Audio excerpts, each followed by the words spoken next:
when we're looking at that healing of the soul malaise, the existential malaise, and why they're so helpful for purpose, to get back to your question, is when we root in our lovability, when we release the shame and the guilt that we've been conditioned into to be a certain type of person, then what opens up is an honesty and a truth about what it is that we really want to do, what it is that we really want to create in the world around us.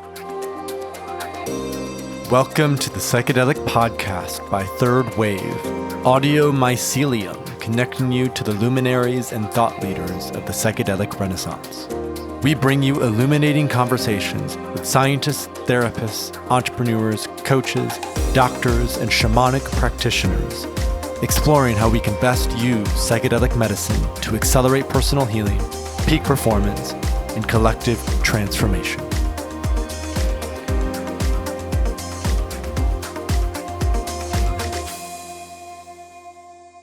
Hey listeners, today's episode is a bonus episode. It is the mic switched. Josh Trent, who hosts the Wellness and Wisdom podcast, he ended up interviewing me about microdosing, about psychedelic work, about shadow, about evil, the role of archetypes and masculinity.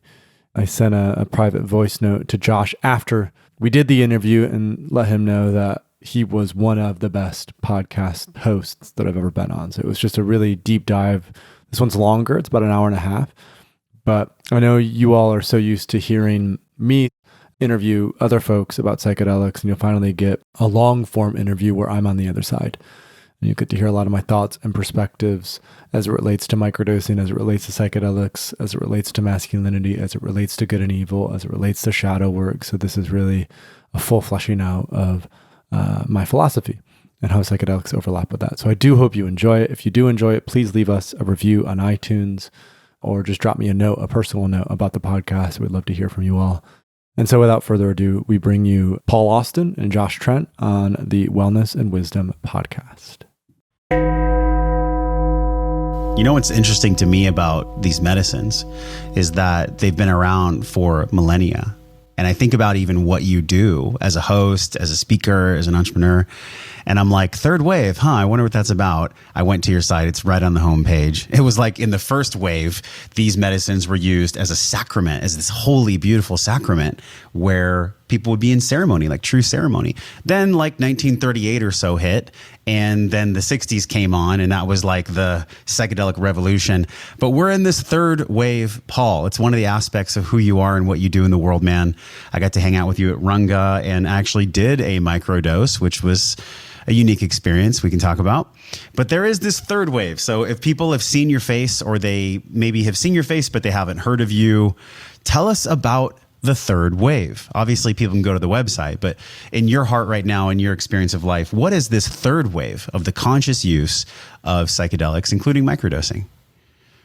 Yeah, that's a great opener. So I'm a huge fan of history, a huge student of history. It's what I studied in undergrad. It's what I continue to study basically every day is what it feels like. And so when I started working with psychedelic substances many years ago, I had, these insightful, mystical, spiritual, illuminating experiences where I came to realize that I had this spark of divinity inside of me, and that as a result of that life was something to be grateful for, that life was sacred, that life was about something much greater than just me, I, the ego, that I was sort of navigating everyday reality with. And a few years after that first experience, I was an entrepreneur, and I was looking at sort of what was coming next, and it was clear that psychedelics were having this resurgence of interest. There was more clinical papers that were being published on psychedelics. There were a lot of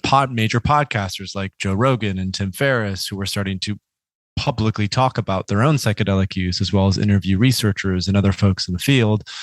And then, of course, everything going on with cannabis, with medicalization and then legalization, it was clear that there was sort of a reframing around illicit substances. And so as I started to go deep into the rabbit hole of psychedelics, I came to realize, like you mentioned at the beginning here, that these have been used for eons, really since the beginning of human consciousness. If we go back to Terence McKenna and Food of the Gods and how psilocybin was used to sort of spark that first emergence. And so when I was looking at the history and studying what had happened even in the more recent history in the 50s and 60s, it was clear that not only was there millennia of sacramental, ceremonial, indigenous use, but that there was also over 1,000 clinical papers that had been published on the efficacy of LSD in the 50s and 60s on everything from alcoholism to addiction to end-of-life anxiety.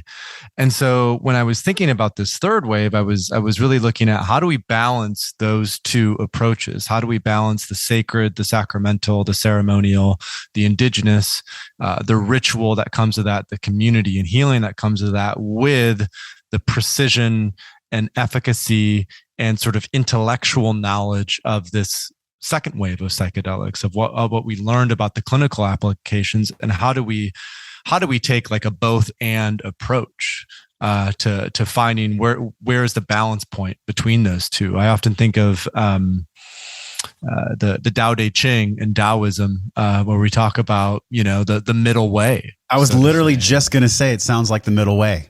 It sounds like the Tao Te Ching. I love that, right, Paul. Exactly. How do we find that? It's so fleeting. It's like this target that moves all the time. And I could see how in the 60s, it was almost like a dropout culture. It was like, hey, we're going to do these medicines, but they're not medicines. They're just party drugs. And then there's the other side of it where it's like very anti. There's nothing to do with them whatsoever. And any even taste of anything that's an entheogen or a medicine of any kind is somehow evil. There's got to be a middle way, which we're going to explore today, man. I can't wait. And I think that middle way has a lot to do with ceremony. It has a lot to do with community. It has a lot to do with plant medicine, which we can talk about the difference between maybe plant medicines and synthetics like, LSD or MDMA. And this is even, I had the opportunity in the last several years to start a legal psilocybin retreat center. And this is the balance that we struck with it. It's called synthesis. And it was essentially, what is the synthesis of the sacred ceremonial use with modern cutting edge science sort of in information. So we'll flesh this out further. And then to land it on sort of microdosing and the topic of microdosing, because I'm sure your listeners have, heard about microdosing or read an article about microdosing. You've probably talked about it on the podcast prior. I saw microdosing as embodying that middle way, as a way that we could start to actively work with these substances and start to build a relationship with them without having to go into that full mystical dose, which tends to, for a lot of people, create a sense of disassociation. And so that microdose is a way to mainstream psychedelic use, so everyone can experience the tangible benefits without having to worry about the sort of risk profile of an ayahuasca experience or 5-MeO-DMT or anything like that. And of course, there are trade-offs to all of these. There are upsides to the mystical doses, but for newbies, for beginners, there's also a lot of challenges. Let's go to the practical. The practical is there has to be, I think, three things, and you talk about it perfectly on thirdwave.co. Safe, structured, responsible. So let's go into each one of those things, because I've done 3 or 4 solo casts on my experience down in the jungle. People know that I had my soul ripped off and pushed back in, and I had what the Native Americans call soul loss. I had a shattered psyche. We also just did a show with Ben Greenfield that you and I were chatting about, where he has completely removed himself from plant medicine. So here we go, right? You and I, Paul, we're like on a page in a book here. We're trying to figure out, how do we be of service to the world? How do we use these medicines in a conscious way? The safe, the structured, the responsible. When we look at the safe, first of all, let's even talk about what that is. What are the ingredients? What are the components in your experience with your journeys across the world? And also really, I think, being one of the foremost leaders in the psychedelic consciousness world, the ethical and conscious use of psychedelics. What does it mean to actually be safe? And by the way, is safety even ever guaranteed, whether psychedelic or not? These are great questions. So I'm going to back up and come from a slightly broader frame, which is why we emphasize safe, structured, and responsible. And that's largely because these plant medicines, these psychedelics, are agents of chaos, we could say, right? They facilitate and catalyze chaos, which can often lead to beneficial change, but not always. And so this sort of safe, structured, and responsible use is, think of it as a container for that chaos, which allows an individual to go into an experience to ensure that they actually feel like they can hold the complexity that they're about to become immersed in. So when we look at safety, safety could be the dose level that someone is looking to work with. So if any listeners are relatively new to psychedelics, they don't really have prior experience with plant medicine. Sometimes it's helpful to start with a substance or medicine like ketamine or MDMA, which tends to be shorter lasting. Ketamine lasts for about an hour to an hour and a half. MDMA lasts for maybe 4 to 5 hours. And they're very soft compared to like an ayahuasca or 5-MeO DMT. So sometimes safety is the type of medicine that we're using. Okay. Sometimes safety is about the amount of medicine that we're using. So if someone is new to psychedelics, they might choose to start with a microdose because it's going to be a safer entry point for them to start to feel into what this medicine is. So I think the type of medicine, the amount of medicine, and I think most importantly is what's the set and setting that you're doing it in, right? Yeah. What's your mindset going into it? Have you prepared adequately for it? What's the physical setting in which you're in? Are you doing it at a music festival where there's a bunch of strangers and sort of things going on? Or are you at home, safe and calm with a friend or a guide or a therapist who is there to support you and help you through it? Because I think that's another huge element of safety is a lot of folks who have maybe heard about psychedelics in the media, who started to read about psychedelics. Their next question is often, okay, this sounds like something I would love to do. Now, how do I find a great provider? How do I find the right clinic, the right retreat center, the right therapist or coach to work with? And I think that's another huge element of safety is, especially as psychedelics become more popular, we're hearing a lot of stories of people who just sit with unethical shamans or unethical therapists or unethical people who sort of label themselves as a plant medicine facilitator, but really have minimal experience. And so I think the other key point of safety is, who are you choosing to surrender to? Who are you trusting to be within that very, very vulnerable state as you go into plant medicine? That's really big. We'll get to the other two because I want to expand and then go just like a little bit deeper on what you said. When we had Ben on the show and I was kind of poking and prodding and challenging him in a healthy way, I was like, so I've had transformational experiences with entheogens and plant medicines that literally altered the course of my life in a loving way forever. I would never substitute them for any talk therapy or really, Paul, any experience I've ever had. And in full duality, I've also had experiences where, like you were saying, the safety was not pure. The shaman was not coming from a pure heart. The medicine was not grown or harvested or boiled and served in the right, most intentional way. And I think about this question of safety that I asked you, and I understand at Third Wave, a big part of what you do on a global scale is giving people that first piece, like understanding that safety has some key ingredients, which you unpacked. Very important. I'm super glad you did that. And I also want to reiterate here, there is no such thing as safety in this life. To live is to be unsafe. So whenever we are entering, Paul, and I'm curious how you feel, into a space where we're going 4 and 5D and beyond, even if it's the most loving, intentional space and everything is perfect, it ticks all the boxes in your guides and in your programs, you have, I'm sure, seen situations where people had to go into the realm of danger to get some wisdom, to bring that wisdom back home to their own body and their own heart so that they then could lead life, I guess you could say, more safe because they're more aligned. And when we're more aligned, we actually attract less negativity, less danger. So what are your thoughts on this? Like, I understand the safety aspect is huge, but also we have to come to terms with, to be a human being is to lead an unsafe life. I love this dynamic that we're setting up here because it is sort of what it hits at is the difference between physiological safety and psychological safety. And it also hits at what are the trade-offs that we are making Yes. in order to have a catharsis of trauma, in order to face our internal demons, well, in order to feel safe enough, in order to feel assured enough that you can go into those dark crevices of your subconscious and your unconscious, it's helpful to be in a physiological safe place. It's helpful to be able to fully surrender with an understanding that then you can go into those shadows of who you are with enough courage and enough sort of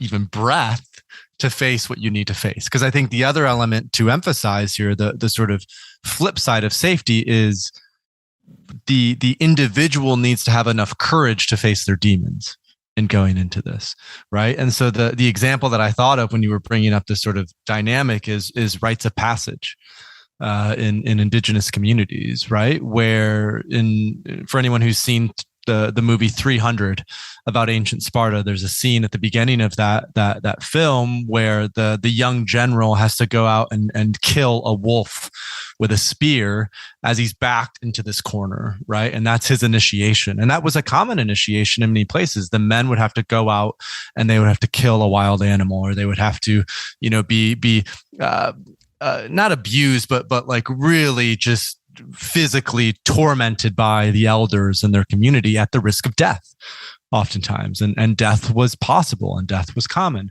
And yet what we find in these indigenous communities who use plant medicines is you can still facilitate that near-death experience psychologically without putting someone at physiological risk. And so this comes back to like the point that we were talking about before, which is this third wave of psychedelics, is if we're looking at precision and efficacy of how we use these plant medicines, and we're asking in particular, I think for us as men, this is a really common topic, is how do we facilitate that near-death experience? How do we facilitate rites of passage to let men know that life is inherently unsafe, and yet you have enough agency, you have enough capacity to navigate that in a way with courage and bravery. And I think psychedelics help, plant medicines help to facilitate that. So to come back, physiological safety in a container is critical because that allows someone to go deep into the shadow, to have the courage to face those demons, even if the mind says this is unsafe, but at least the body can feel like, okay, I can go into this, I can surrender, I have that capacity to do so. That was so brilliant. Everybody rewind right now, watch that again, listen to that again, because when you contrasted the physiological and the physical and the difference between the two, like I'm thinking about psychoneuroimmunology, where thoughts become things, literally the science of how our thoughts become health and health issues and disease. And I flash back to this conversation I've had with so many friends. Maybe we even talked about this at Runga. And I'm thinking about how many times in my life that my mind has told me that something is so unsafe, but it actually wasn't physically unsafe. It was just perceived as mentally unsafe. And I really want people to get that, because what you just said, I've never actually had somebody verbalize and articulate in that way. Can you go just one layer deeper into maybe some of how the brain actually functions and what comes up in conversations with your lecturers, your students, and the things you do around the world? What do people tell you their mind tells them when going into a microdose or even a macrodose? What does that even look like in your experience? So this is a great question. So I'll kind of on the topic of psychoneuroimmunology, let's talk a little bit about the neuroscience of what happens when we take a psychedelic and a plant medicine, because it's going to tie into your question. Perfect. As well as some of these aspects that we talked about as it relates to courage. So there's a almond-sized part of the brain called the amygdala, and the amygdala is our fear response center. And as we know, fear and having fear is a healthy, normal aspect of survival. If we didn't have an amygdala, if we didn't have a fear response, then we would just jump off cliffs or jump out of windows or do really ridiculous, crazy stuff and not be able to really survive like we know how to survive. However, with those of us who have had a traumatic experience, particularly with something like PTSD or even smaller traumas around, like, for me, my trauma was I wasn't accepted and loved in community growing up. So I was ostracized. So I never felt really accepted by my peer group. And so I have a trauma where I have a fear of social situations at times and being outgoing and being extroverted. And so what happens... That's so funny, Paul. I would never have thought that about you. Right. Yeah, well, and that shows the amount of work I've done with psychedelics and other things to really like overcome that and see through that, right? Amazing. And what happens when we work with psychedelics, in particular MDMA, but also psilocybin, is it dampens that fear response in the amygdala. So if the mind is sort of going, like, I can't talk about this, or I can't confront this, or I can't face this, when we take a psychedelic, it actually dampens that fear response. So all of a sudden, this sort of reactivity that was present around a thing that we perceive to be as challenging is no longer present. And so we can actually go forward with that and move into that, rather than being held back and constricted by fear itself. So the way that shows up then in what the mind might say when it comes to, going through with a high dose experience or even a microdose experience, the biggest thing is, what if I have a bad trip? What if I lose my mind? What if I never recover from it? And so oftentimes this comes down to set and setting, the mindset before. This comes down to how we frame, how we prepare for the experience. That's just a simple point of communication. Like, hey, challenging experiences do happen. You are safe in this container. People who, this is important to note, you should not do a psychedelic if you're predisposed to schizophrenia or you are predisposed to any of that. But assuming that's been vetted, these are more or less physiological, safe substances.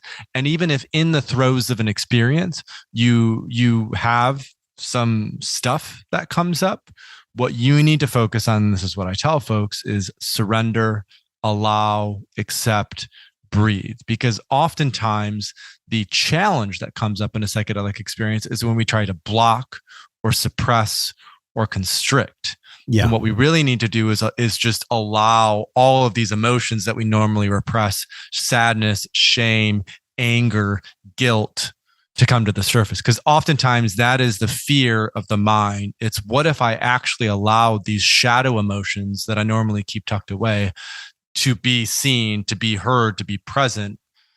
And then, of course, the mind, the ego has to deal with, well, how will I change as a result of that, right? Because there's also a sense of the ego wants to stay how it is. The ego is all about survival, if you will. And again, that's necessary. That's important. It's not like we just want to get rid of the ego, but oftentimes that survival instinct, that personality that we've constructed for ourselves, at some point, it's just no longer, that story that it's been telling us is no longer relevant. And so we need to be pushed over the edge. Wow, I got to pause you. There's so much there. Good Lord.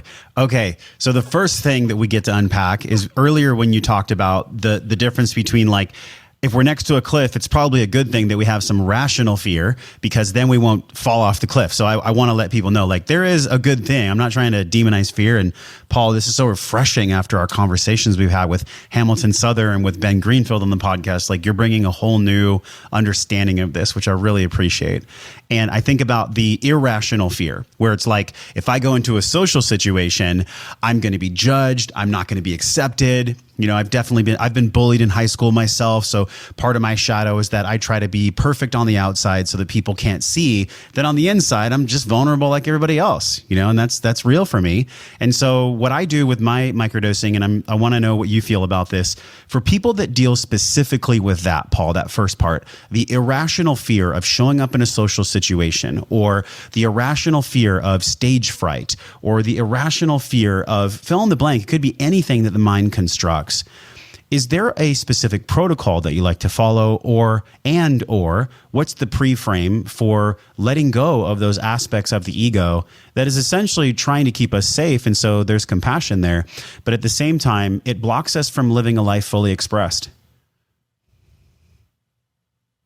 Another great dynamic that you're setting up, because you're coming back to the physiological safety versus the psychological safety, right? Where all of these elements that you talk about, the irrational fear of stage fright, the irrational fear of how we show up in a social situation, even the irrational fear of, the projections that we make on our significant other about how they might feel about something or where they're at, right?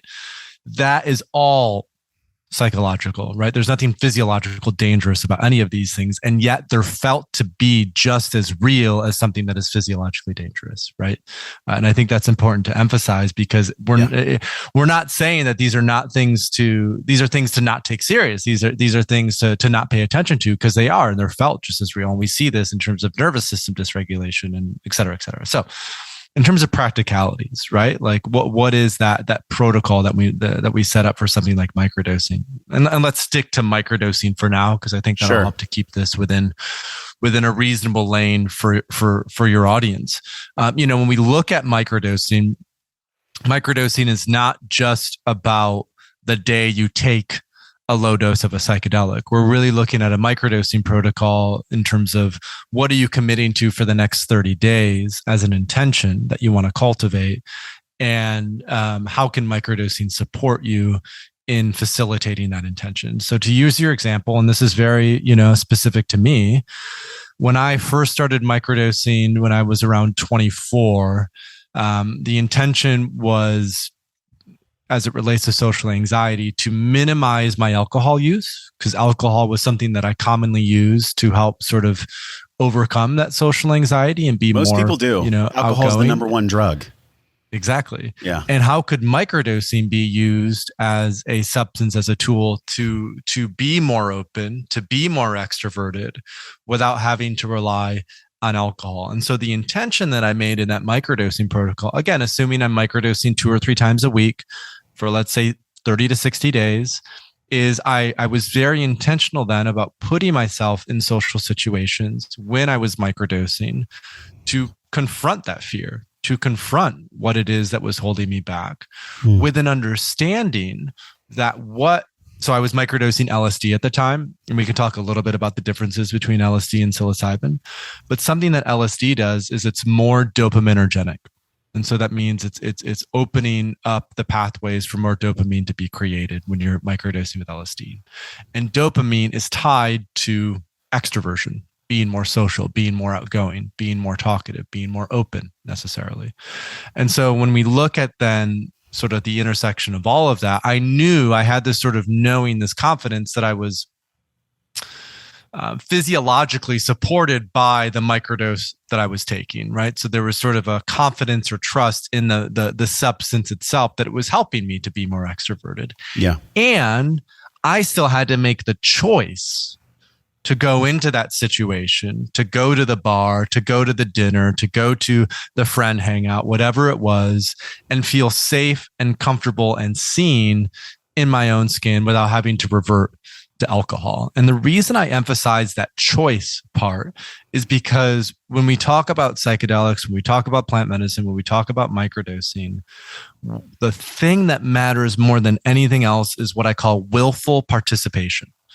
And that means you have to be willing to make that choice. You have to be willing to participate in the intention that you've set for yourself in order to see that change and transformation. It's not just, I'm going to take this and things are going to be fixed. You really have to show up for yourself. And so when it comes to this example, show up in those contexts, in those settings where normally you would feel that fear, and use that microdose to help, again, dampen the amygdala response, facilitate more extroversion so you can show up in a way that actually helps you to overcome and rewrite that story that had held you back for years and decades and however long it might have been. When people actually start into the integration of taking the correct dosages, and we could talk about a little bit of maybe Jamie Wheel's hedonic calendaring system and how that might be the same or different as to what you're doing with Third Wave. But when people start actually doing that, one thing I love that you said is you said that they must have the willful participation that I believe is tied to courage. And I wonder, Paul, if courage is both spirit and beast, because our spirit is courageous, but what dampens the spirit is maybe a belief that it can't shine. And then what dampens the beast is all the different myelin sheaths and the pathways of what goes on a neurological level when we go through micro and macro trauma. Can you expand both of those? Because on one side, we do have a soul contract. How do these medicines help our soul contract be fulfilled, our soul actually breathe and express itself? And then also from a physicality side, non-spiritual, how does that actually help the brain form new connections, new loving connections to be fully expressed? Because really what we're talking about here is just being free, being expressed. Another great dynamic. I got to give it to you, and you probably hear this all the time, but these are phenomenal questions. It's all the stuff I wanted to ask you in person, but I was waiting. You're doing such a service to I just want to step back a sec and say you're doing such a service for your audience, for the general public, to set these questions up in such a way, because it hits at all of these sort of middle way points that we set up the frame at in the beginning. Thank you. The spirit beast, the physiological, and I'm genuinely curious. And it's a great framing. So I'm gonna do my best, because there's quite a bit there. So let's talk first about the spirit. Everyone lean in. Here we go. And then yep. And then we can get into the beast element, because the spirit element is the immortal aspect of who we are, right? It's the soul is the immortal self. The soul is something that exists beyond time and space. The soul is something that is not contained into just a physical body, right? The beast, however, is that physiological part of us. It is the meat and the bones, so to say. It is the organic matter. It is even, maybe we could say, the ego part of us that needs to navigate everyday reality and fuck and love and eat and run and kill and, do all these other sort of primal wild things that we are here to do as human beings. And so I would love to root this in my own felt experience when I first did and had a macrodose LSD experience. So I was 19 years old, and I'll talk about how this maps onto some of the clinical research that's been done with psychedelics as well. But I was 19 years old, and I did a reasonably high dose of LSD, about 250 micrograms of LSD, and had this classic ego death experience where there was such a significant shift about who I was before and who I then perceived myself to be after. Who I was before was I was Paul Austin. I was this individual born in Granville, Michigan, to two, parents, a social worker and an educator. I had two sisters. I played soccer, played violin, et cetera, et cetera. Who I was after was God. In some way, there was a spark of divinity that came through, that I came to recognize that I was part of something much greater than myself, that I was the tree that I was standing in front of, that I was the lake that I had in my purview when I was on LSD, that I was the friend that I was sitting next to as we were going through that experience, that I was everything else that was around me, that I was interconnected, that I was a being that was both myself and all of this energy that surrounded me, right? And so that is that feeling of spirit, of the immortal, timeless spirit that exists within all of us. And what they've shown, what's so interesting is what they've shown in clinical research out of Johns Hopkins, is that high doses of psilocybin, which is the active ingredient in magic mushroom, catalyzes a mystical experience almost on demand for about 80% of people who work with high doses of psilocybin. And what that means, that mystical experience, means that you're essentially connecting to source, to God, to something greater than yourself, to oneness, to whatever you want to sort of put the label and name on it. There's a felt experience of interconnectedness, of non-duality. And the reason that's so important, and this will tie into the beast element as well, the reason that's so important is because in particularly Western culture, Western industrial culture, we have a distinct fear of death. And there are so much that we are held back by because of that fear of death. There's so much that constricts us as a result of that. So oftentimes after people have this mystical experience with psychedelics, they see through the veil of existence. They realize death is in fact nothing to be feared, that it's just the next passing on. It's the next sort of thing that happens in the evolution of energy. And because there isn't that fear necessarily of death, they feel free then to choose whatever path that they feel most aligned to choose. Because prior oftentimes to that experience, and I especially speak for myself, I was conditioned to choose what I thought my parents wanted me to do, what I thought my community wanted me to do, what I thought my friends wanted me to do. And all of a sudden, when I had this mystical experience, I was released from all of those external obligations and could actually pursue a path that I felt was most true to the downloads that I had received from this mystical experience. And I know there's a lot there, but wow, no, it's beautiful. It's so good, man. I'm really, really happy. I'm really, really stoked that we're exploring this one fragment, this one line, this connection, because I have been feeling a lot lately. I don't know if it's like the solar system or just the time on Earth or the compression that we're experiencing as a collective, but on an individual level, what you're describing, this conditioning, I have been releasing right now so much conditioning around letting my light shine, being an integrated person, which means I have a healthy ego and I also express from that healthy base. So I don't do things because my ego wants to get something. It's more like my ego just wants to express. And I think that's a really beautiful thing. I wonder how you would explain your own process around having a truly integrated ego. First of all, how would you define that? Because what we're talking about here is like somebody that's balanced in beast and spirit, somebody that is taking care of their physicality. They're using these medicines on a micro, maybe macro level through the help of your guide that we talked about. And they're having a lot of changes on a, I guess you could say, neurological level and also on a spiritual level. They're both happening. What has happened for you potentially recently or just beyond what happened when you were 19, when you shared that amazing story that really allowed you to see how both your beast and your spirit was up-leveled in a way that you fundamentally shifted forever? What was that process like for you?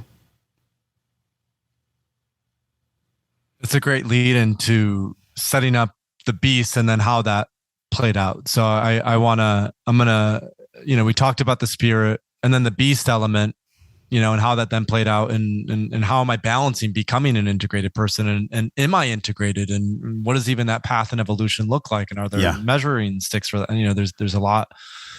I think it's not a measuring stick, but we definitely can feel when someone's integrated. We can feel when they have a healthy, fun ego. We can feel their sense of safety. We can feel the way that they listen to us. We can feel their sense of feeling comfortable in their own skin. We can feel that they're not driven necessarily by ego or superficial items like, I don't know, the clothes that they wear or the amount of money that they make, or those are all secondary to their purpose, to the way that they show up in the world and to the way that they listen to others. In many ways. And so that beast element, then it's going back to the both and dynamic, right? And when I had this mystical experience, what came through as a truth is to facilitate true physiological well-being. Let's root in physiological well-being. I had to remember the way that I had lived as a human for all of those ancestral years before Paul Austin was born. In other words, I had to root back into, I started to eat paleo after that high dose psychedelic experience because I started to realize that the diet and food that I ate, it really mattered where those plants and where those animals came from and how they were raised. And, I cut out gluten and I cut out processed food and I cut out a lot of sugar and, it really helped me to root into that. I started to wear the Vibram 5 fingers shoes at that time, those because I wanted to feel the earth and get back to barefoot and sort of. Did you ever wear them on a date? No, totally not. I feel like that would be like date repellent. You show up in 5 fingers, she'd be like, no. Right. It's not happening. Okay. I digress. There's no way.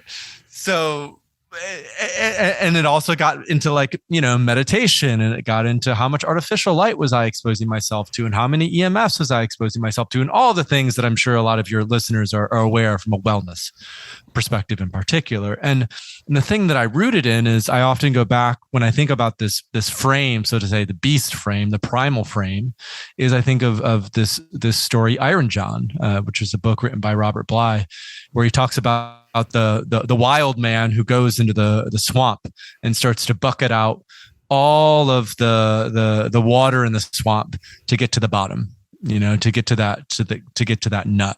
And I see psychedelics as a tool that help to accelerate our capacity to bucket out all that water and get back into that wild man, into that primal part of who we are, remembering again that our relationship with these medicines is ancient and the information that they put us in touch with is ancient. And the more we can listen to that, the more alive we actually become, the more nourished that we feel. And even how that looks then on a physiological level is we're more motivated. We have a higher sex drive. We feel more compassion and love and gratitude for the environment around us. We probably have a better memory. We can learn quicker, right? There's a lot of downstream effects from that sort of that touchstone, if you will, of the primal wild side of us. And so that's how I would frame sort of the spirit beast conversation, right? Fear of death is eliminated when we realize our soul is immortal through plant medicines. And there's a gratitude and appreciation for this one life that we get to live in the Josh Trent bodysuit, in the Paul Austin bodysuit. So why not live it to the truest of our abilities and create the life that we want to exist within? And so the way that I did that, sort of back to the question that you had then led into, is the way that I did that was simply saying, hey, I don't have any interest in getting an MBA. I don't have any interest in working in a corporate job. When I was 21, I moved to Turkey. I lived in Istanbul for a couple months, and I lived in Izmir for 9 months, where I taught English. Soon after, I moved to Thailand, where I sort of followed the 4-hour work week playbook from Tim Ferriss, and started my own online business and worked out of cafes in Thailand. And then in 2015, started Third Wave. I was 25 at the time when I started Third Wave. And the core of that, back to these experiences, is if I only have one life to live in this bodysuit, and I have one gift that I can give, one really core, strong, beautiful, amazing gift, one mission to live for that, knowing what I knew, kind of feeling this existential crisis that we're going through. And some people would say it's a mental health crisis. Some people would say it's a meaning crisis. Some people would say it's a climate crisis. Some people would say, I would say it's all of them. As you will. It's all of them, right? What is, and I was thinking about this, in 2015, what is one thing that I could do that would help humanity as a species to adapt and grow from this existential crisis? And what I landed on is normalizing the intentional, responsible use of plant medicine as a tool for growth, adaptability, creativity, innovation, leadership, well-being. And so that's why I'm here now. That's why we're having this conversation. That's why I've gone into all these rabbit holes, is because there's the spirit part of me feels so strongly about the health and well-being of humanity. And the beast part of me wants to do something every day that I feel excited and motivated and challenged by. And so this mission of normalizing intentional and responsible psychedelic use is my gift. It's my expression of this lifetime that I think will have the greatest impact possible for all the things that I mentioned before. And this is why you've had the success you've had. I know that success hasn't always been super easy. It's not like it was gifted to you on a silver spoon, but I will say there is a resonance with you and myself, because I started the podcast in 2015. So maybe like there was an alignment there, either from a planetary perspective or just a personal perspective. I'm 42, so I think I'm about 9 or 10 years older than you. And so I think about, if someone would have given me this conversation that you and I are having right now, when I was 18, 19, 20 years old, can you imagine what that might have opened up for you or I at that age if we were gifted a conversation like this that wasn't about partying, it wasn't about hedonism, it wasn't about getting as much out of life as you can. It was about, how do I be of the deepest service from my heart? By the way, what is a heart even? How do I be of service from that place? That is a fundamental conversation that I think society and religion and even parents or epigenetics is like thirsty for on the deepest level. It's so thirsty. We are so thirsty. We're starving and we're thirsty for this conversation about truly being of service. And what I'm about to say, Paul, isn't to shame anyone. I don't think it's possible, from at least my beast, my spirit, to lead a life that isn't purpose-based. I think there is going to be some kind of mental, spiritual, emotional cost to leading a life that is not focused on a purpose. And by the way, your purpose could be being the best mom, being the best dad, being the best business owner. You don't have to be a quote entrepreneur. Can you dive into that a little bit? The intentional use of psychedelics in alignment or as a fuel substrate for someone's purpose, or maybe even giving them the courage to live their purpose in the first place. When you were talking through this, I wrote down existential malaise. right? As a phrase, right? There's a sense of there's soul sickness that we now have as Westerners. And I know I mentioned Westerners, but that's who we are. That's our culture. That's what we were raised in. Unfortunately, this Western industrial frame has been exported everywhere now, which is a separate topic and separate conversation. But as a result of that, the things that we have been conditioned, let's say, to find value and meaning in, the house that we buy, the car that we drive, the job that we have, the accomplishments that we, have been able to accomplish, the sports teams that we were stars of in high school, whatever it is, the girlfriend, the trophy wife, whatever it is that has been so part of the mainstream narrative.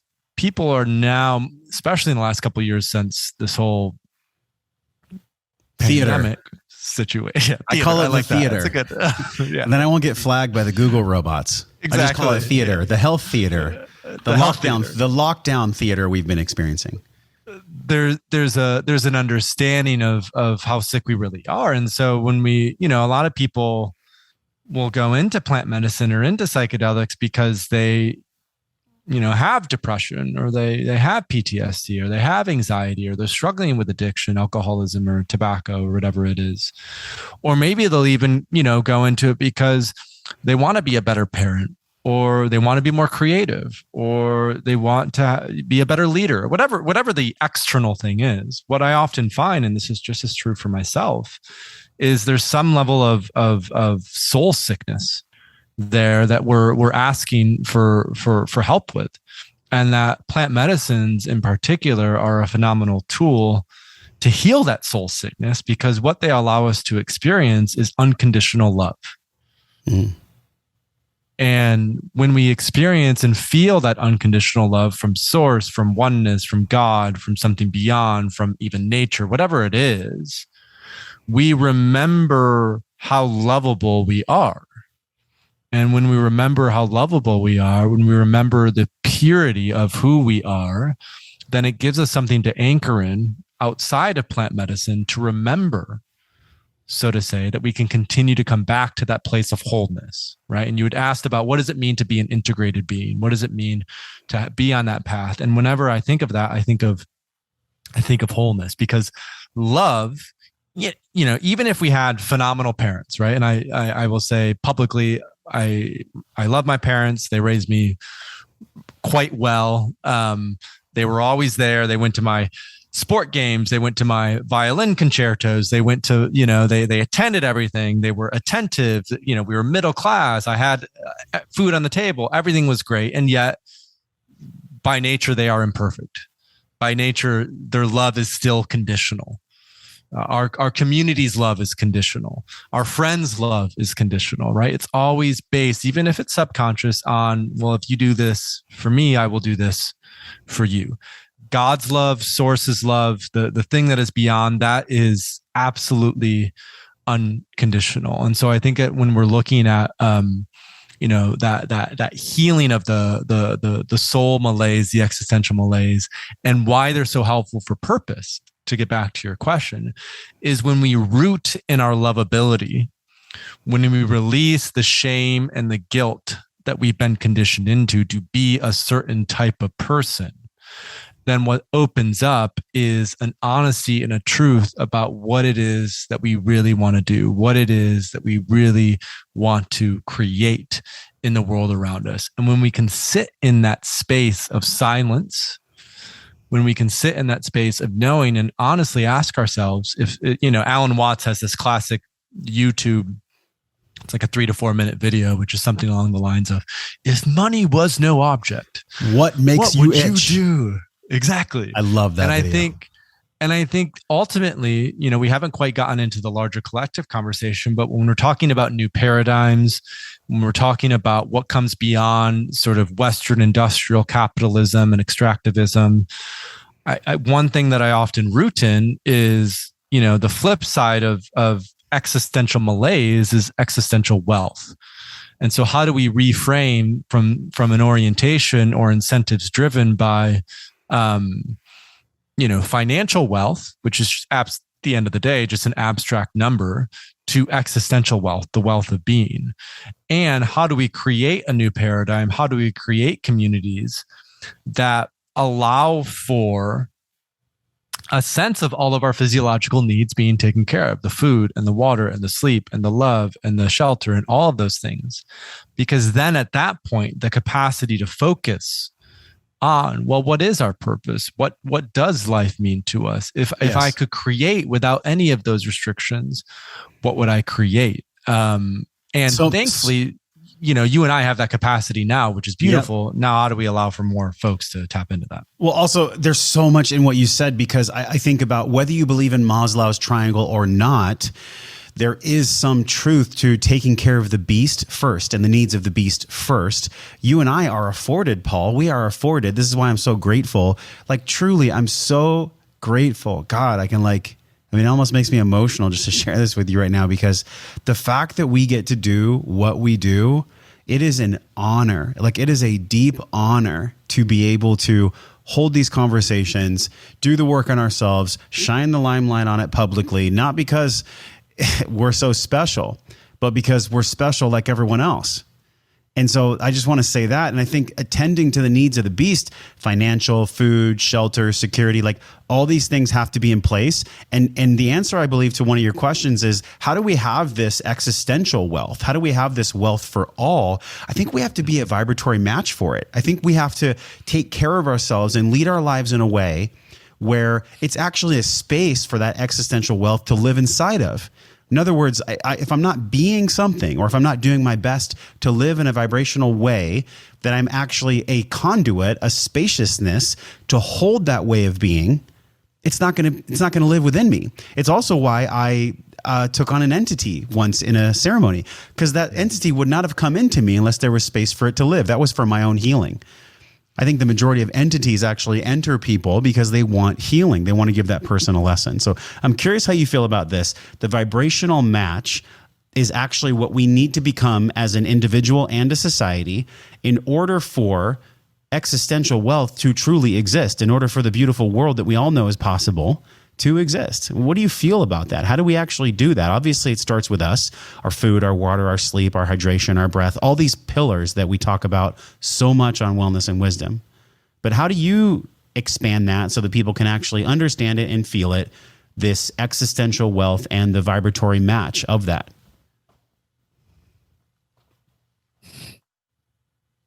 So what I wrote down is that sort of relationship between the vibrational match and the lovability. So back to the sort of point about this felt sense of unconditional love, it first starts with anchoring and rooting in that.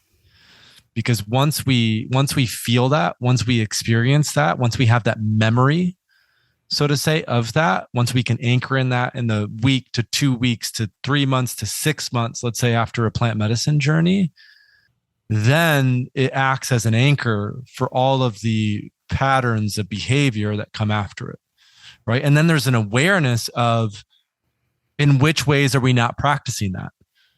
In which ways are we still holding on to stories that we are not worthy? In which ways are we holding on to stories that we have things to be ashamed of? In which ways are we holding on to stories that tell us that that we aren't lovable necessarily? In what way do we eat? In what way do we sleep? In what way do we exercise? In what way do we meditate or maybe not meditate? That is an indication of that as well. So or I think silence ourselves.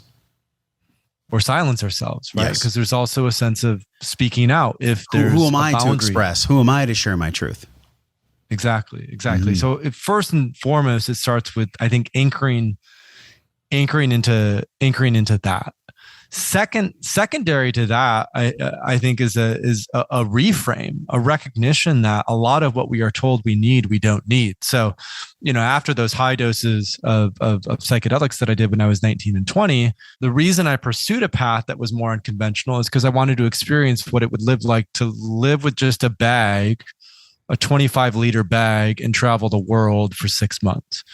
So minimalism, right? All these things that we supposedly need, we don't really need. So how do we reframe that and this goes into sort of the spirit beast conversation, is these plant medicines help us to go and root in actually the things that matter most are not my job, my status, my accomplishments, my title, things that are tied to sort of the superficial ego. The things that matter most are the way that I love, the way that I listen, the way that I show up for friends, the commitment that I make to a purpose that is greater than what I am. And so after the lovability, then comes the reframing around what actually matters to me. And then after that, then it's sort of, who am I choosing to be in relationship with?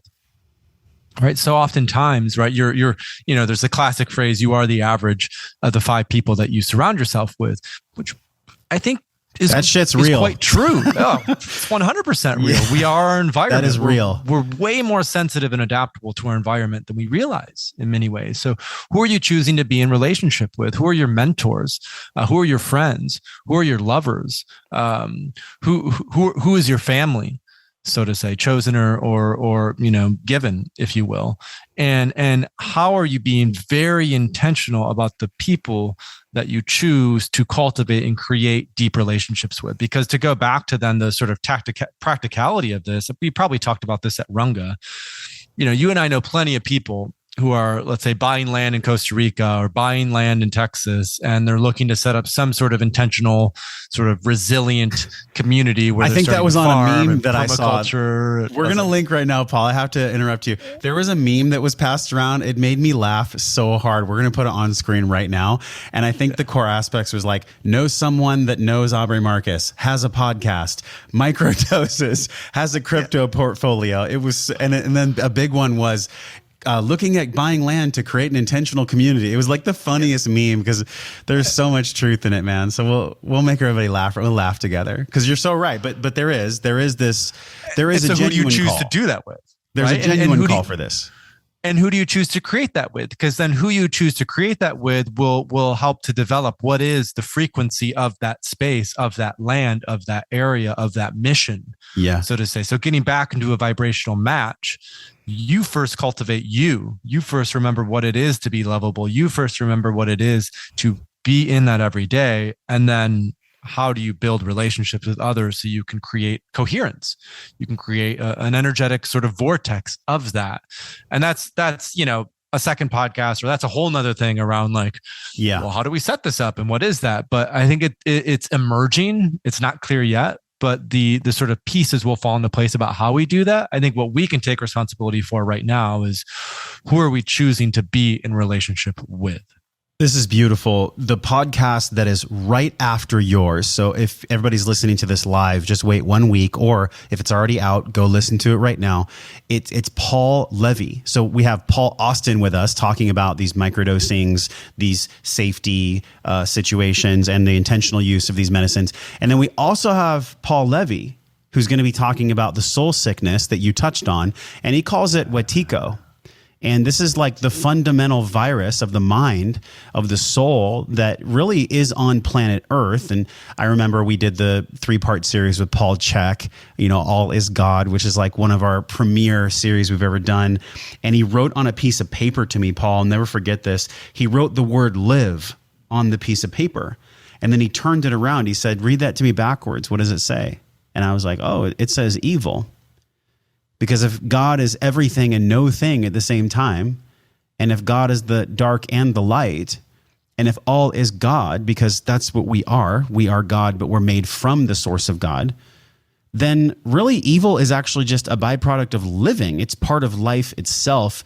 And I wonder how you'd unpack the soul sickness conversation just a little bit more. This is actually quite philosophical, which I'm cool with. I mean, I love this. I love this so much. So I think about the way that in my life, there's malice in me, there's hatred in me, there's evil that lives in me for sure. And I know it lives in you, it lives in all of us. But how do you personally make sense of this? And how have potentially psychedelics, the intentional use of psychedelics, allowed you to be at peace and more acceptance of the evil and the malice that lives inside of you and really inside of all of us? What wisdom can you share about that?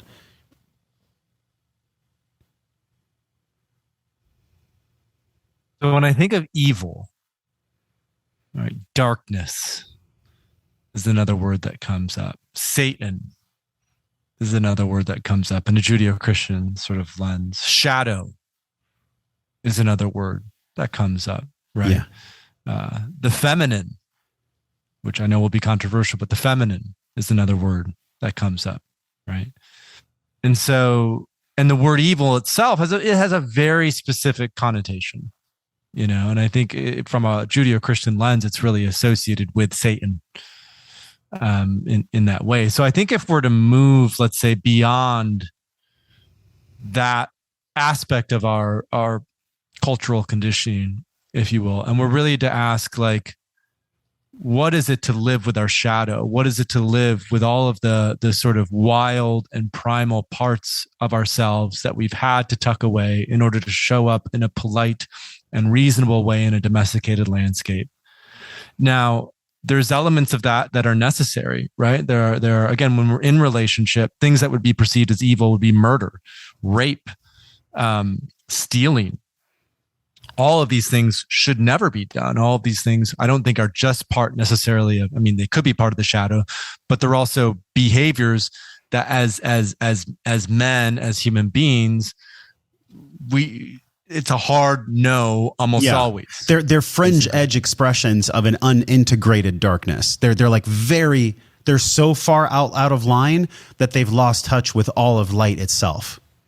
Exactly. And so when we work with plant medicines, then these sort of dark, shadowy elements that come up, that are often, especially when you're working with something like ayahuasca that comes from the forest, you know, the plant of death, it has the snake that sort of symbolizes it. Again, the snake, you know, and in the Adam and Eve story symbolize Satan, right? So there are all these sort of connotations that I think we are familiar with, these sort of mythical archetypal elements that we do associate evil with shadow, with the feminine, with darkness. And so I think there is an element when I even hear this, when I talk about this, it's how do we put evil in its place and recognize, look, this is what it is, and sort of distinguish what is the shadow, what is the primal on the wild side that we still need to integrate and get in touch with and allow to express and allow to be loved, with an understanding that in doing that, that actually transforms the energy of evil into an orientation of bravery and courage and sort of a vivacity for life. That's what comes up. I get the duality, and I also feel like we just like to reiterate, we have to be, I love words. We have to be mindful of what is the connotation of this word, and how do we discern between evil and all these other things that I mentioned prior. It's beautiful. I think about the things that have happened for me, and that's a key use of language, for me. I do believe, from my life experience, not that I just read in a book somewhere, but from my own life experience, I believe that everything is chaos seeking order, and that even if there is evil, it is of service in some way. I fundamentally do believe that, even if I don't understand it. Now, people could say, well, what about, Josh, like the plane ride of kids from Ohio that crashed? Or, there are certain things that no matter how much you and I tried to intellectualize the meaning of them, it would be disrespectful for us to do so, because we're not honoring the mystery of why these terrible things happen in the world in the first place. Sometimes I have the sense, and I wonder how you make sense of this. Sometimes I have the sense that even though fundamentally just very, very, very sad, very heinous things happen for people, when they happen for people, it's because it's some type of an example for the rest of us to love more, to have more compassion. When people are born with a child with an arm missing, or when people are born with a child that has sickle cell anemia, or I think about John Wineland's daughter who passed, like there's so many people in this world that are so loving, it breaks my heart wide open. And maybe that's the whole point, Paul. Maybe the whole point is that these experiences that we witness or that happen for us and for others, maybe the whole reason they happen is it's God showing us how to crack our heart open even more and have even more compassion and love, and honestly surrender, which is a key part of what you teach in your courses and in your programs. How do I surrender to the thing that is so shocking to my nervous system, that is so shocking to my mind? Because at the end of that surrender is peace. I have nothing to add to that. I think that's perfect in the way that you framed it, is that opening, right? That sense of, and again, to open, to be affected, we have to be in relationship, right? And so even if the suffering isn't ours, even if it's not my child, even if it's not my parent, even if it's not my friend, if it's, my brother's, and I use that term not necessarily like bloodline, but my brother's or my sister's child or friend or parent, that is an opportunity to feel as well. And so being in relationship in that way is central to the feeling. And I think this can even be sort of extrapolated to nature and the environment. When we use, and they've shown this in research with plant medicine, when we use plant medicine, we become more sensitive and aware to the environment. We feel more responsibility for wanting to take care of the environment. And so that's, like when I was 19 and first doing acid, and I felt sort of the thing that was happening with the degradation of our environment, that to me more than anything created this sickness, and through sickness, this anger, and then through anger, this motivation to actually, what can I do to actually be of service here, to heal this disconnection, to heal this relationship? Because I think our relationship to nature is one of, if not the most important things that we can cultivate for wellness, for health, for spiritual, well-being, et cetera, et cetera. And it's spoken from your mouth and heart because of your own life experience, like the caves of anxiety and depression. Have you explored those? And if so, what were those like for you personally? A lot of people that find the Wellness and Wisdom podcast, they find us because we rank really highly in the mental health categories, which I think is beautiful, because at the end of all of that is whatever spiritual line we're either ignoring or accepting. That's what I believe creates a lot of the mental health issues in the world. But I'm curious for you, man, have you explored, or have you been gifted these experiences, even though at the time they did not feel like a fucking gift? You were in the cave of anxiety and depression. And if so, how did that manifest, and how did you heal through that? I mean, I would say that was most of my adolescence, most of my teenage years, most of my college years, most of my 20s even. I was never diagnosed as depressive or diagnosed with anxiety. I was never on any sort of medication, never took SSRIs or benzos or antipsychotics. And yet, because of that core trauma when I was 10, 11, 12, of being ostracized and somewhat bullied in my peer group, there was this sort of deep resentment that I held on to, and that was often directed towards people in my life. And that block, so to say, that separation is what kept me, I think, in more of a state of depression than anything else. I have moments of anxiety when I drink too much coffee, or when I've been exercising too much, or, maybe in stressful periods of business, but it's always more acute than chronic. Yeah. But certainly, depression was often tied to a feeling of loneliness, to a feeling of isolation, to a feeling of not being good enough, to a feeling of not being lovable, to a feeling of, shame around who I was and the way that I showed up. And so even though I talk a lot about psychedelics and performance and leadership and well-being and all these other things, one of the core healings that I experienced when I started to work with psychedelics was a letting go of all the shame that I had accumulated from being raised in a more traditional religious home in West Michigan. All the shame about who I was and the way that I had been, made fun of or mocked for years and years. And that healing path started when I was 19 through the awareness that LSD brought, because that core awareness was, oh, I'm not the problem. And I think it was a huge reframe. I have nothing to be ashamed of. It's the culture and community that I've been raised within that stigmatizes individuals who are different or think uniquely, which I happen to be, one of them. And when I had that reframe, I was like, holy shit, I'm totally free to do and create whatever it is that I want to create, because I don't have to worry about what other people think whatsoever. Right.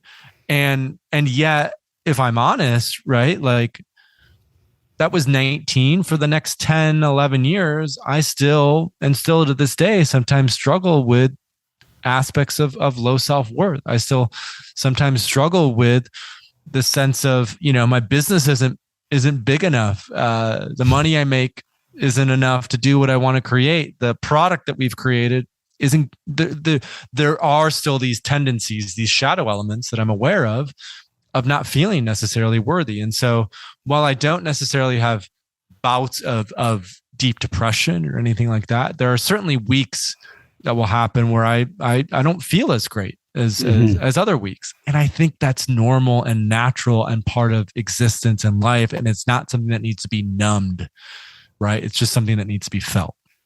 Man, I'm like, for all of you guys watching us on YouTube right now, my fists are in the air, because what you just said, the normalization of being weird, is actually amazing. Like, there's so much normality actually in being weird and in being different. It's not that normal is normal. It's that I think, Paul, that being weird and being a little bit like eccentric and like expressing yourself in different ways, I think that's actually how we were intended. But yet we're brought up in environments where, unless you're in the status quo and you're speaking and living and breathing the common narrative, you're looked at as being weird, and that weirdness is then ostracized. And I think it's because it goes back to something I heard Jason Silva talk about on Brain Games once. He said that when the researchers did the deepest studies of the brain, that it was connected to a part of what they called empathetic wiring. So we are all put in this world to have empathetic wiring because for, millennia, we were in tribes. And if you believe something different than your tribe, you could actually be ostracized from a tribe. And that did have severe consequences. That did mean that you weren't going to eat. That did mean that you didn't have shelter. So that's still within us. That's living and breathing within us.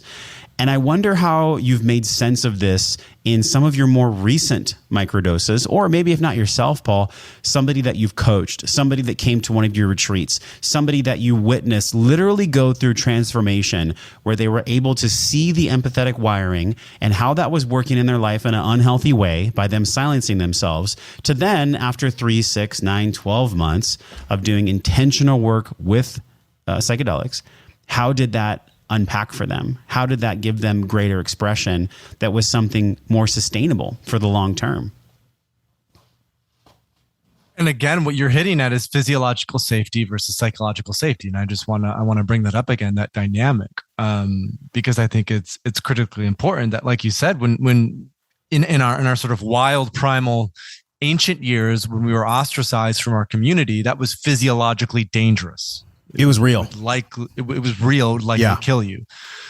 The chances of that happening now, it's still real. I don't want to discount that. That still happens. If you look at, walk down any street in New York and see how many homeless people that you find, right? That's still a real thing in many ways. And yet we've more or less overcome that. And so particularly in a Western way, we've been much more looking at sort of the psychological health and sort of to root your question, I suppose, I'll talk about a coaching client that I worked with last year and who continue to do our coaching training program for Third Wave. And she was a former tech executive. She had worked for Meta, which used to be Facebook and Instagram. And, she was in a place or a position where she made a lot of money. She made a lot of wealth.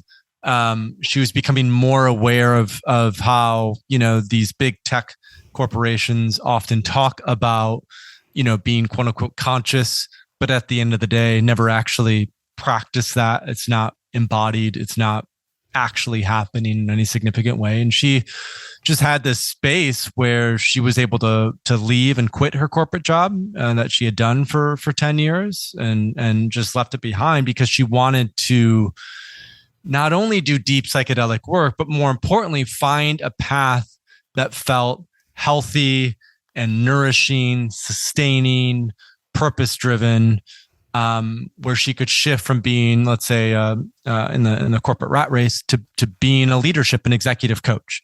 Because what she was inspired by is a lack of that conscious perspective in this company, Facebook, Instagram, Meta, whatever you want to call it.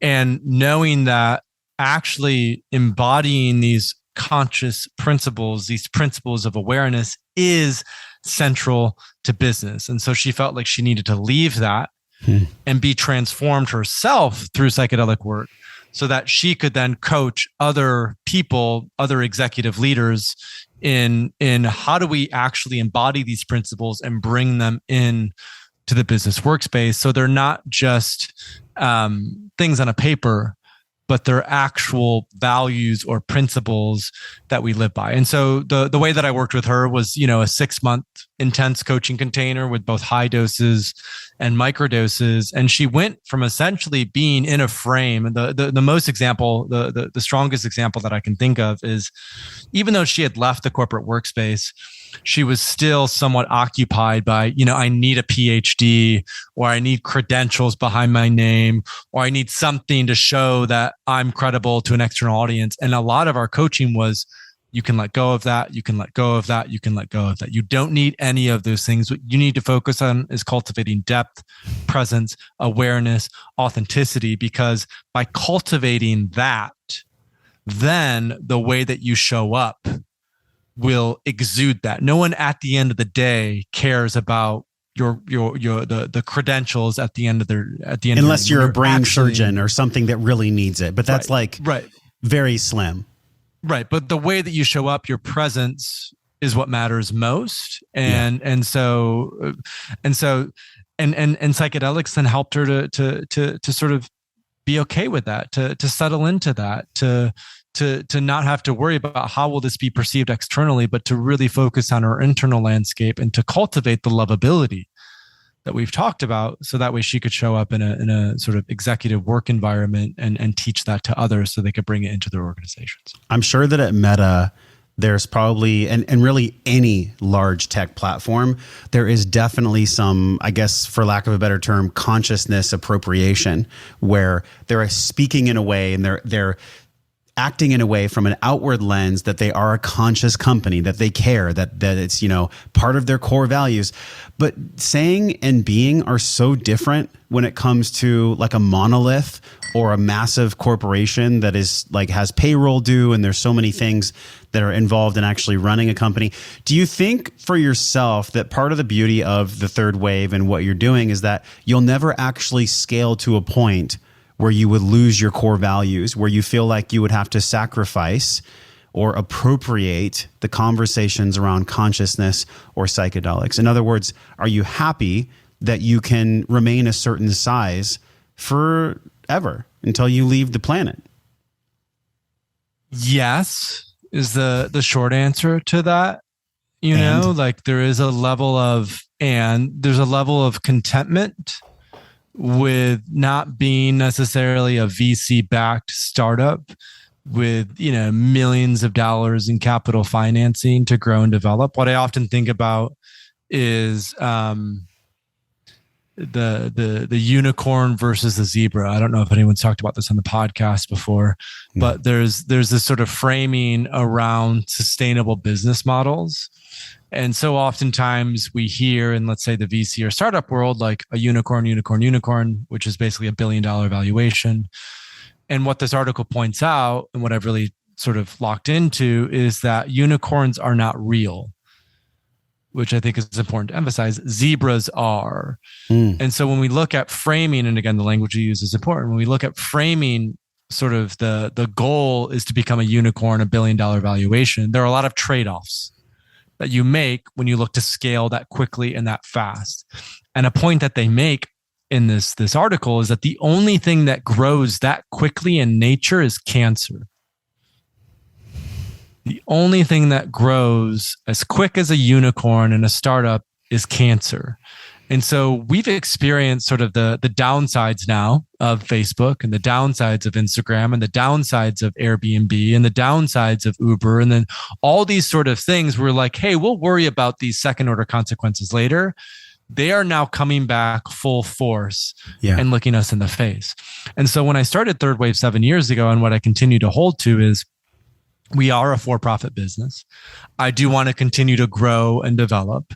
I think we're still early on in terms of where the psychedelic space is going to grow into.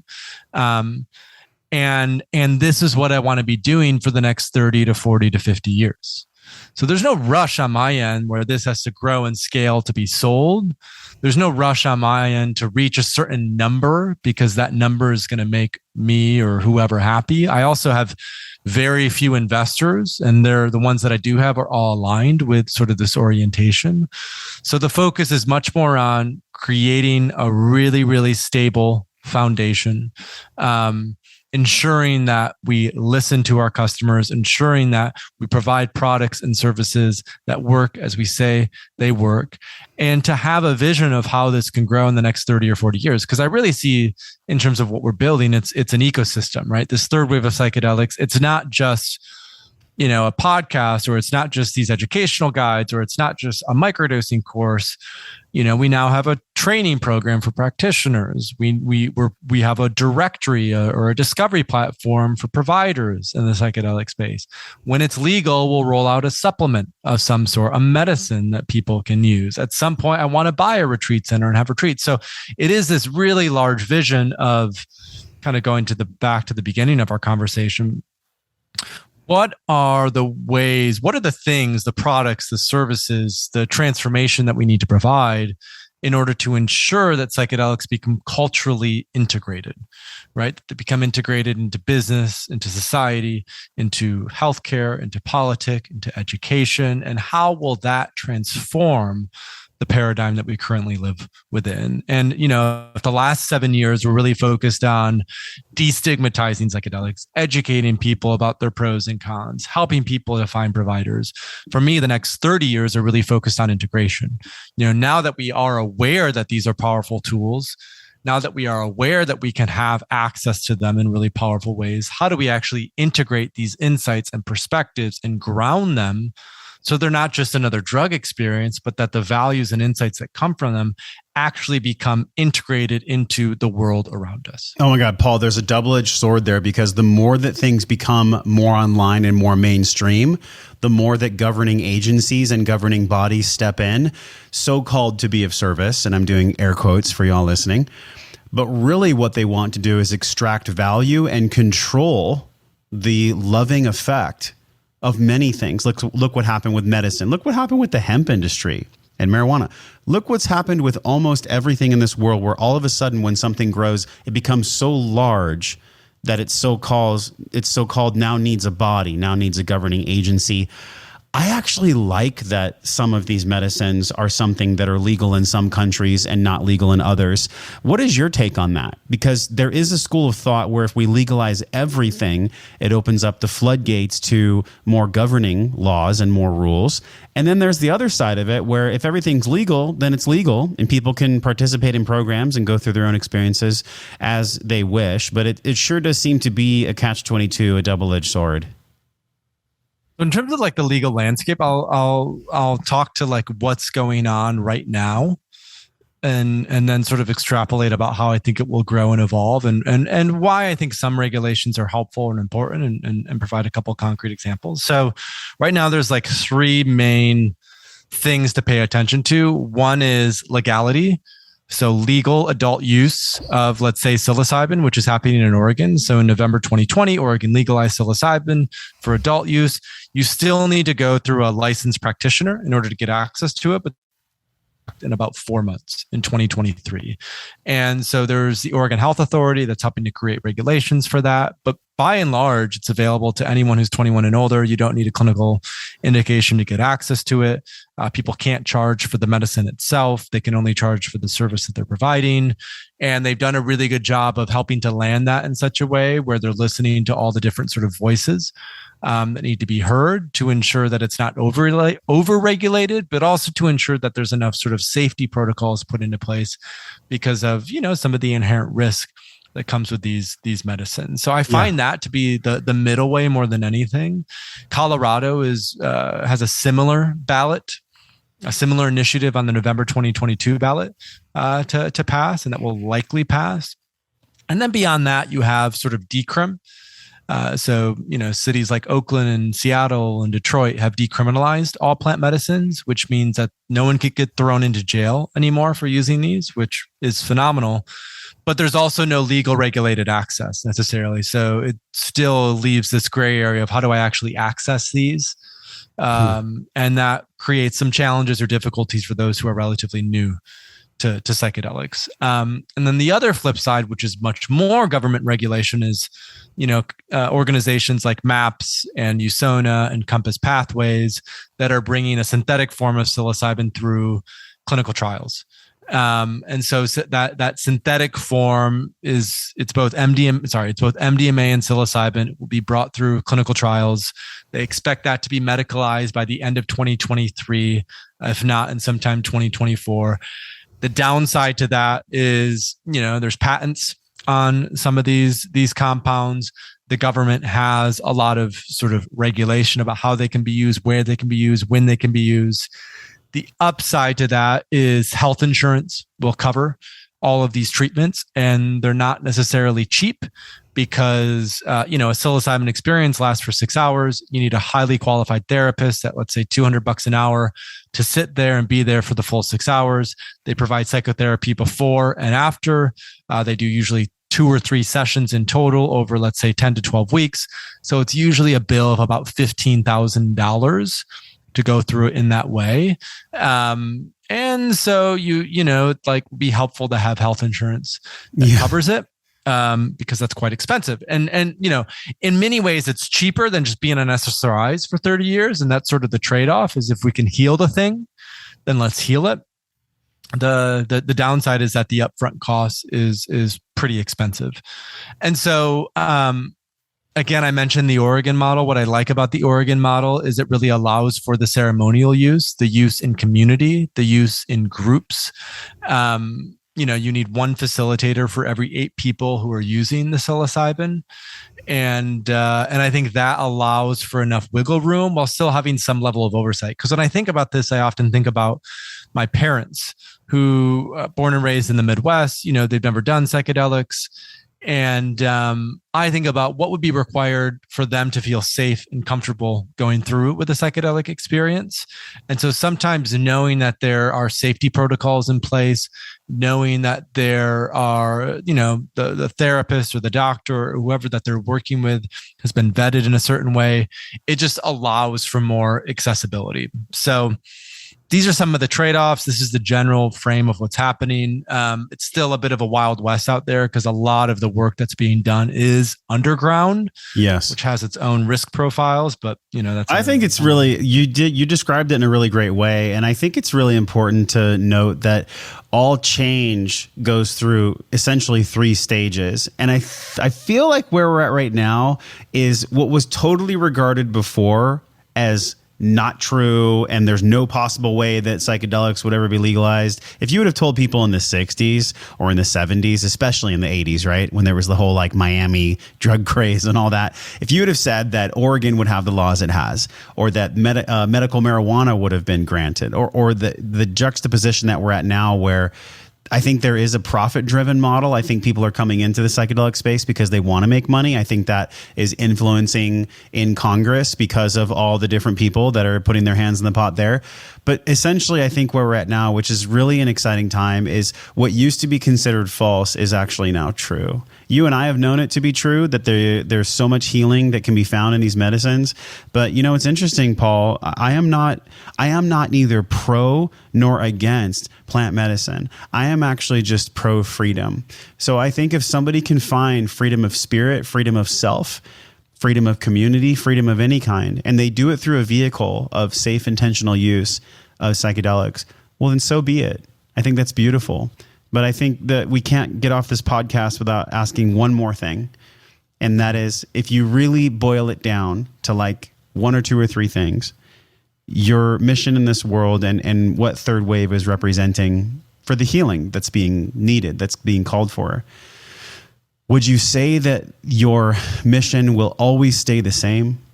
Or would you say that that mission could potentially change? In other words, the conviction of which you spoke about your mission now, because of how quickly the landscape changes and because of how fast things move in this world, the minute that people are talking about blockchain or the minute that people are talking about psychedelics, turn on the news or look online the next day and it's totally different. Do you feel like your mission that you have in your heart right now, that you have in your being right now, will always stay the same? Yes. And the tactical element of how that's carried out will naturally adapt to what's being asked for. And yet the fundamental truth that these medicines, the integration of these medicines as allies on the path towards healing and cultural transformation is necessary to address the existential crisis that we're facing. That truth, that mission will always remain the same. Now, what is being asked for, like I said, the last 7 years was more destigmatization and general education, whereas the next 7 years will be much more around the safety of providers and the vetted, verified folks. But that North Star of cultural transformation through intentional psychedelic use, I don't see that changing at any point in my life. Now, we could revisit this in 20 years and see if that was actually the case. But the way that I feel now is true. It's a good question, right? Because it's a good question, but also in the question, one could say, how could anyone ever answer that? Right. Exactly. Yeah. That's like there's really no way to answer that. It was more just from my space of curiosity about how steadfast you are in your passion. And I definitely feel it from you now. And I felt it when I met you in person. And I think about all the things that are coming your way. One of them being I think it was History 101, the Netflix special that you posted about. Share with people where they can dig into that. What was that all about? That was the first time you were on like a major film or documentary series? Yeah, and it was funny because I really didn't find out about it till the morning that I logged on to Twitter. I had some footage that was done through a public TV station in Germany through a documentary that they had me on 4 years ago. And I logged on to Twitter yesterday morning, and all of a sudden I'm featured in a History 101 episode on psychedelics. It's like a 25-minute episode on psychedelics. And there's just, like a 30-second blurb about me, Paul Austin, and I was the frequent microdoser was my subtitle, which is pretty hilarious. So it was like a nice little surprise yesterday. And there's a few other things that, I have my first book coming out not first, but an updated version of my Mastering Microdosing book coming out in November. So there'll be some more things that come about as a result of that. And when I really think about where we're at culturally, this is really just getting started, 7 years in and just getting started. Yeah. So it's an adventure. It's a challenge, which is why I love it. And I'm really grateful to be doing this work for the world. It's beautiful, man. And I love the pace of your growth too. I feel like I'm just getting started as well. Like, with the millions of people that have heard my voice, which is kind of a crazy thing to even say, like, wow, millions of people have heard my voice. How is that even possible? It's possible because my intention is pure. I'm here to serve just like you. And at the end of the day, this ain't about me.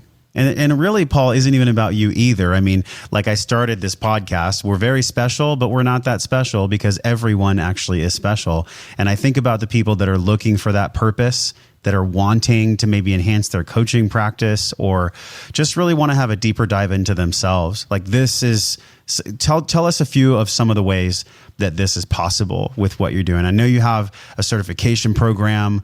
I know that you have obviously worked with some pretty high echelon people at some of the tech companies that you've talked about. So everything's going to be linked at joshtrent.com/third wave. But what are people actually going to receive when they get into the microdosing, the mini class? And then also, what other things do you have that can help them go on a journey either of self or of helping others?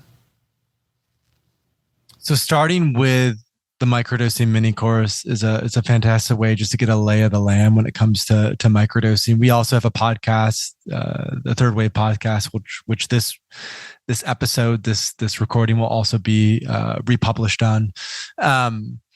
We have a full-fledged microdosing course. We have a mushroom grow course where people are looking at how they can grow their own mushrooms or source their own mushrooms. We support on that.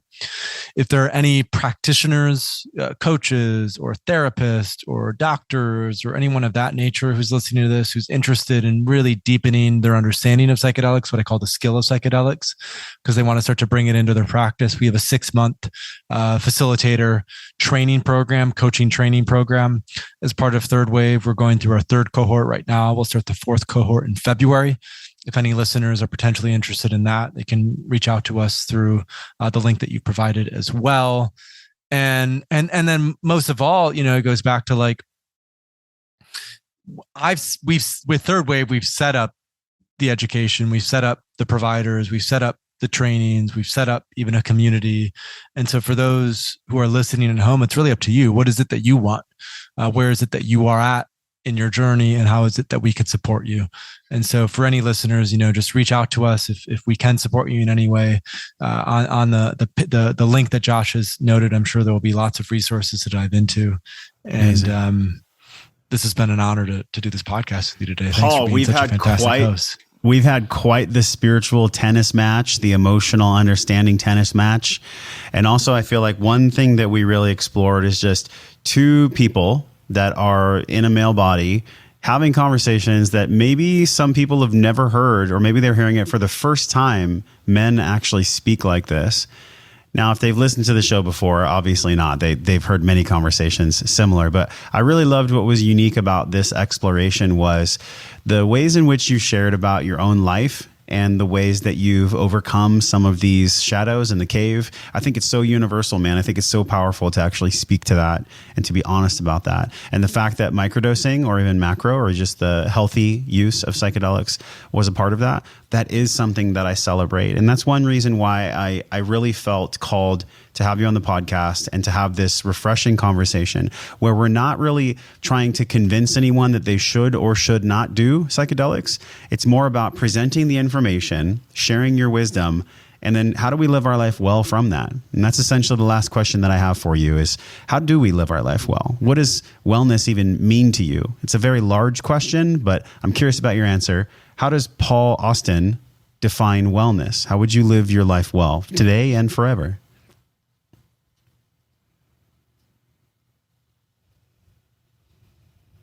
Stillness, the spaciousness to be still is a word that comes up. Having that spaciousness to listen is often what I think about, because through stillness and through listening, we're then able to attune ourselves to what it is that we need, what it is that our partner needs, what it is that our community needs, what it is that our environment needs. So I think stillness and listening and then presence are the three things that come up. And especially in a world of noise and chaos and busyness, the choice to be still, the choice to listen, the choice to show up with presence wherever we are is it's I think in many ways a radical choice. And in cultivating that, all of these other elements that we talked about,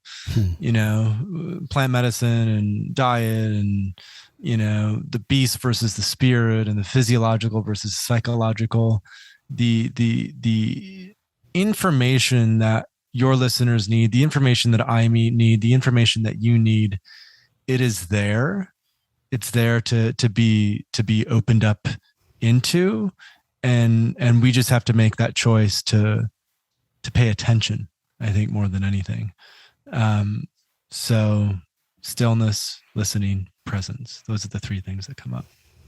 I love that you did it in the rule of thirds. That was really eloquent. I believe that the rule of thirds is basically what the Fibonacci sequence in life is built on, man, is this understanding of beginning, middle, end, or inside, outside, and inside as well on a deeper level. I think that the rule of thirds is so beautiful. I love that you just spoke that into existence. And Paul, what an incredible conversation. We covered so much ground. Obviously, everything's linked at joshtrent.com/third wave. But what did we miss when it comes to the ethical, the moral, the heart-centered, even just the practical use of these microdoses, these medicines? Is there anything that you could leave us with that maybe we didn't touch on? I would say start low and go slow. That's a piece of advice that I always give. You can always take more. You can never take less. Do plenty of research beforehand, and also realize that no amount of research and sort of intellectual learning will prepare you for what it is that you are going into and for what it is that you need to surrender to. And then have a trustworthy friend or guide or coach who can support you on that path, because inevitably, as you deepen that sense of listening with plant medicine, there will be trials and tribulations. There will be challenges. There will be catharsis. And so to feel supported in that process is necessary to really fully integrate from what might come up for you as you start down this path. Love it, and love the courage that is going to come from this conversation, especially when people start exploring these things for themselves. And that is the key, for yourself. Don't take my word for it. Do not take Paul's word for it. Go to joshtrent.com/third wave and take your own word for it, and actually do the practices and go through the calendaring system. And so many good things we spoke about, Paul. I am super grateful for you, man. I'm grateful that we connected at Runga. I'm grateful to see you in Encinitas when I go out there for some podcasting. So until I see you again, until Paul and I see everyone again, we're both wishing you love and wellness.